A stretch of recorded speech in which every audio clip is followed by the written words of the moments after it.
mata acara praktikum ketiga, mikrobiologi, tentang mikroba tanah. Sebelumnya perkenalkan, saya Nok Ayuni dari kelas biologi CS semester 4 Fakultas Ilmu Tarbiyah dan Keguruan YIN Syednurjati Cirebon. Selamat menyaksikan. Tujuan praktikum pada kali ini yaitu untuk mengetahui pengaruh penggunaan mol mikroorganisme lokal dalam proses pembuatan kompos. Sebagai pembanding, dilakukan pembuatan kompos tanpa menggunakan mol. Tahap pertama praktikum ini adalah pembuatan mol dan dilanjutkan aplikasi mol pada pembuatan kompos. Rancang dan laksanakan sebuah percobaan untuk mengetahui pengaruh mol dalam pembuatan kompos. Kemudian buatlah sebuah hipotesis mengenai pengaruh mol pada pembuatan kompos. Kegiatan praktikum pada kali ini dibagi menjadi dua. Yang pertama, pembuatan POC dengan mol, dan yang kedua, mengetahui pengaruh POC terhadap pembuatan kompos. Untuk menentukan bahan pada pembuatan POC dengan mol dapat dilakukan dengan menggunakan kajian pada jurnal terdahulu. Berikut merupakan alat dan bahan yang digunakan pada kegiatan pembuatan POC dengan mol. Prosedur kerja yang digunakan pada kegiatan pembuatan POC dengan mol mula-mula yaitu disiapkan nasi basi dan dikepal sampai membentuk bola-bola kecil. Kemudian disimpan bola-bola nasi dalam kardus bekas dan ditutup menggunakan kardus bekas lain dan dibiarkan hingga ditumbuhi jamur berwarna orange, yang dimana nasi tersebut akan digunakan dalam proses pembuatan mol. Lalu disiapkan botol bekas air mineral 1,5 liter dan dimasukkan bahan seperti air cucian beras dan larutan gula dengan perbandingan 1:1 karena larutan gula yang dipakai 250 ml, maka buah yang dipakai atau sayuran yang dipakai adalah 50 gram karena jumlah keseluruhan adalah 500 ml. Kemudian disimpan campuran dalam botol selama beberapa hari sebelum digunakan untuk pencampuran. Lalu ditutup dan dikocok botol yang sudah berisi campuran tersebut sampai larut dan sudah tercampur merata. Kemudian dibuka tutup botol sesekali selama beberapa hari agar tidak terjadi ledakan. Lalu diamati mol yang telah jadi dan dicatat hasil pengamatan pada tabel hasil pengamatan. Selanjutnya, kegiatan yang kedua yaitu pengaruh POC terhadap pembentukan kompos. Berikut merupakan alat dan bahan yang digunakan pada kegiatan pengaruh POC terhadap pembuatan kompos.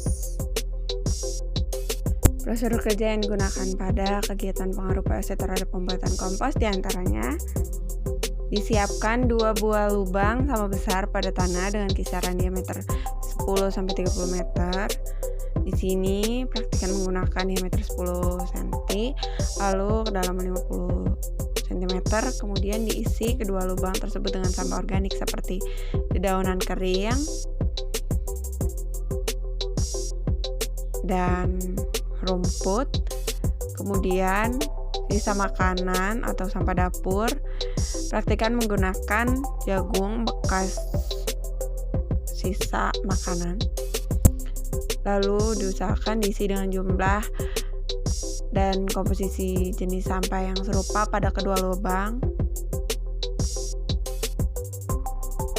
Lubang yang pertama yaitu lubang yang diberi mol.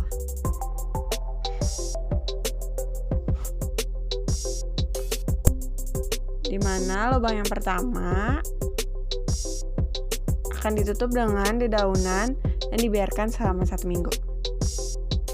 Kemudian dibuat lubang kedua dengan komposisi yang sama, akan tetapi menggunakan air biasa untuk sebagai pembanding.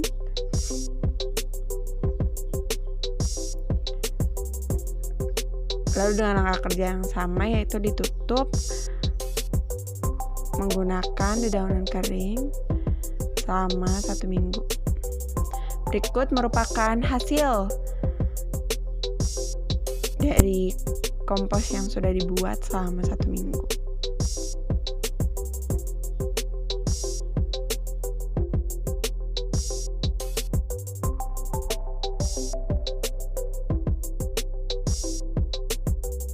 hasil pengamatan pada praktikum kali ini, yaitu pada tabel 3.1 data hasil pembuatan POC dengan mol. Dengan kriteria pengamatan mol memiliki warna kekuningan, aromanya asam seperti tapai dan bentuknya cair tapi sedikit kental. Kemudian teksturnya lengket. Sedangkan tabel 3.2 yaitu data pengaruh POC terhadap pembuatan kompos dengan kriteria pengamatan pada warna, lubang 1 memiliki warna coklat merata, sedangkan lubang 2 memiliki warna coklat hijau dan kuning, disebabkan karena belum menyatu atau belum mengalami pembusukan. Kemudian aromanya pada lubang 1 berbau masam, sedangkan lubang 2 tidak berbau. Lalu bentuknya pada lubang 1 ada sebagian yang hancur, yaitu bagian bawah sudah hancur, akan tetapi pada lubang 2 masih utuh dan hanya beberapa saja yang hancur. Kemudian teksturnya pada bagian bawah lembek dan berair, akan tetapi pada lubang 2 hanya sedikit berair. Kemudian organisme yang teramati pada lubang 1 dapat teramati adanya belatung, namun hanya sedikit. Lalu kemudian pada lubang 2 tidak teramati atau tidak terdapat organisme. Mungkin cukup sekian video praktikum pada kali ini. Kurang lebihnya saya mohon maaf. Wassalamualaikum warahmatullahi wabarakatuh. Terima kasih.